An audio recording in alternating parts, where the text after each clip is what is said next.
Assalamualaikum warahmatullahi wabarakatuh. Ketemu lagi di channel Ira Edu. Nah, dalam kesempatan kali ini kita akan merangkum materi lagi, yaitu mata pelajaran Bahasa Indonesia kelas 9 SMP MTS Sederajat, Kurikulum Merdeka edisi revisi 2025, bab 2 tentang belajar berpantun. Seperti biasa, sebelum kita melanjutkan kepada pembahasan, mari subscribe terlebih dahulu, like, komen, dan boleh share kepada teman-temannya supaya kita semua bisa menebar manfaat yang lebih banyak lagi. Nah, adapun tujuan pembelajarannya, kalian diharapkan dapat memahami pengertian dan ciri-ciri pantun, mengidentifikasi struktur dan kaidah kebahasaan pantun, menjelaskan fungsi pantun dalam kehidupan sehari-hari, menulis pantun sesuai dengan aturan, membedakan pantun, syair, dan gurindam, serta kalian dapat membacakan pantun dengan lafal, intonasi, dan ekspresi yang tepat. Dan kalian diharapkan dapat mempublikasikan karya pantun melalui berbagai media. Mari kita simak pembahasannya. Nah, pembahasannya A yaitu menemukan ciri-ciri pantun. Pengertian pantun. Pantun adalah karya sastra lama berbentuk puisi rakyat yang terdiri atas sampiran dan isi. Pantun diwariskan secara turun-temurun sebagai sarana menyampaikan pesan, nasihat, hiburan, maupun ungkapan perasaan. Adapun ciri-ciri pantun, diantaranya yang pertama, setiap bait terdiri atas 4 baris. Yang kedua, tiap baris terdiri atas 8 sampai 12 suku kata. Yang ketiga, bersajak A, B, A, B. Yang keempat, ciri pantun itu adalah baris pertama dan kedua disebut sampiran. Baris ketiga dan keempat disebut isi. Serta ciri pantun yang terakhir adalah memiliki makna, memiliki pesan, atau amanat. Contoh pantun. Pergi pagi membeli roti, singgah sebentar membeli jambu, rajin belajar setiap hari, masa depan cerah menantimu.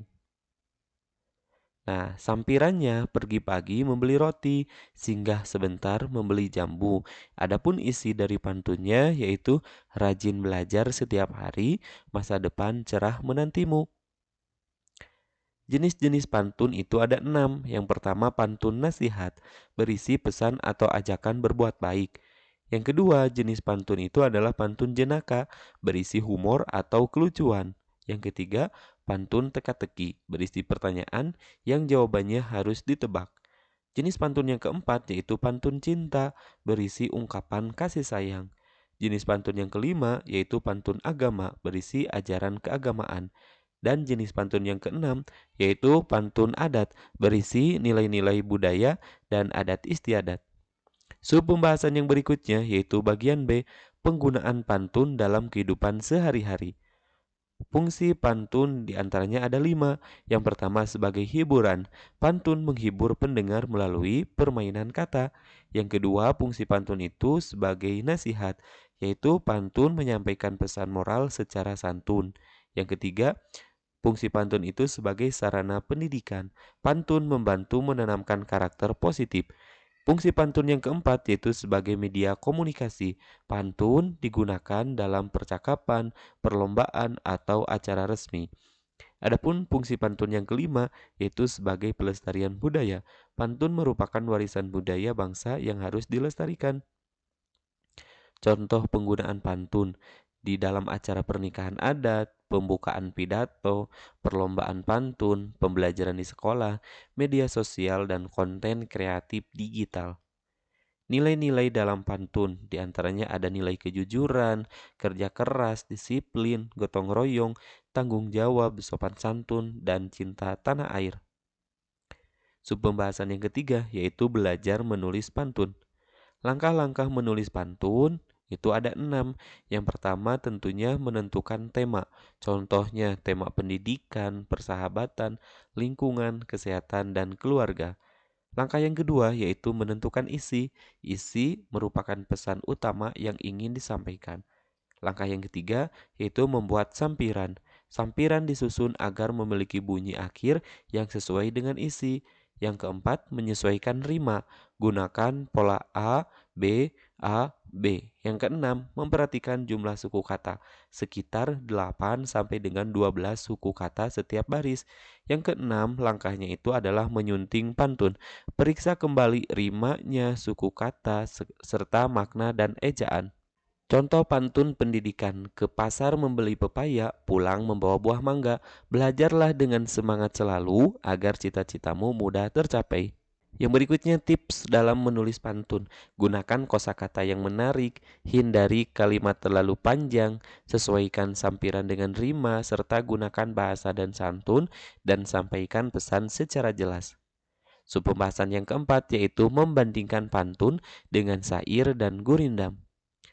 Nah, ada aspek pantun, aspek syair, dan aspek gurindam.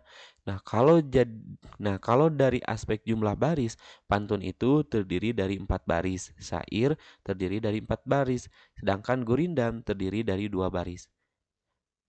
Yang kedua aspeknya itu adalah rima. Rima pantun itu terdiri dari A, B, A, B. Kalau rima syair itu terdiri dari A. Kalau gurindam yaitu terdiri dari A dan A. Aspek sampiran pantun itu ada, sedangkan syair itu tidak ada dan gurindam pun tidak ada.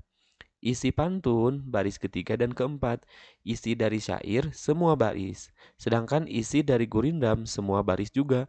Nah, fungsi dari pantun sebagai hiburan dan juga nasihat. Fungsi dari syair yaitu sebagai cerita ataupun nasihat. Fungsi dari gurindam juga sebagai nasihat. Pantun memiliki sampiran dan isi, syair semua baris merupakan isi cerita atau nasihat, sedangkan gurindam terdiri atas 2 baris. Baris pertama berisi sebab, baris kedua berisi akibat atau jawaban. Contoh syair, ilmu dicari sepanjang masa, bakal hidup sepanjang usia, rajin belajar janganlah malas, agar hidup penuh bahagia. Contoh gurindam, barang siapa rajin belajar, kelak hidupnya menjadi pintar.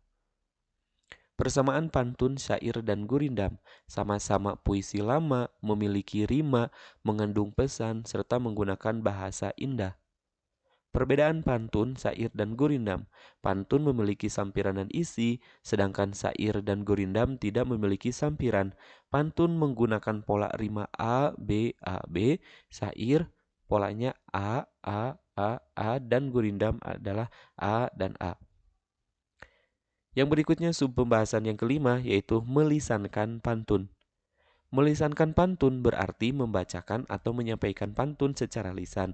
Hal yang harus diperhatikan diantaranya lafal harus jelas, intonasi tepat, volume suara cukup, tempo sesuai, ekspresi menarik, kontak mata dengan pendengar, serta percaya diri. Teknik membaca pantun, diantaranya yang pertama, memahami isi pantun, yang kedua, memberi jeda pada setiap baris, yang ketiga, menonjolkan bagian isi, serta yang keempat, menghayati pesan pantun. Nah, manfaat berpantun diantaranya yang pertama, melatih keberanian berbicara, meningkatkan kreativitas, menambah kosakata, mengembangkan kemampuan berbahasa, serta menumbuhkan rasa cinta budaya Indonesia. Pembahasan yang berikutnya yaitu mempublikasikan pantun. Publikasi pantun berarti menyebarluaskan karya agar dibaca atau didengar orang lain. Media publikasi diantaranya majalah sekolah, mading, buku antologi, blog, website sekolah, Instagram, Facebook, TikTok, YouTube, dan podcast. Langkah-langkah mempublikasikan pantun diantaranya menulis pantun terbaik,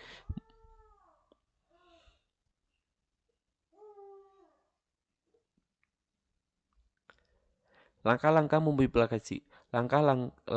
mempublikasikan pantun diantaranya yang pertama, menulis pantun terbaik, menyunting isi dan ejaan, meminta masukan dari guru ataupun teman, mendesain tampilan yang menarik, serta mengunggah atau menampilkan karya. Manfaat mempublikasikan pantun diantaranya yang pertama, melestarikan budaya Indonesia, menumbuhkan rasa percaya diri, mengembangkan kreativitas, menginspirasi orang lain, serta meningkatkan kemampuan literasi. Kesimpulan pembelajarannya, bab belajar pantun mengajarkan kalian untuk memahami hakikat pantun sebagai warisan sastra Indonesia, mengenali ciri-ciri dan jenisnya, memanfaatkan pantun dalam kehidupan sehari-hari, menulis pantun yang baik, membedakan dengan syair dan gurindam, serta melisankan pantun secara menarik, dan serta mempublikasikan karya melalui berbagai media. Melalui pembelajaran ini, maka kalian diharapkan mampu mengembangkan kreativitas berbahasa sekaligus menumbuhkan kecintaan terhadap budaya Indonesia. Sekian dan terima kasih. Jangan lupa like, komen, dan share kepada teman-temannya supaya kita semua bisa menebar manfaat yang lebih banyak lagi. Kami akhiri. Assalamualaikum warahmatullahi wabarakatuh.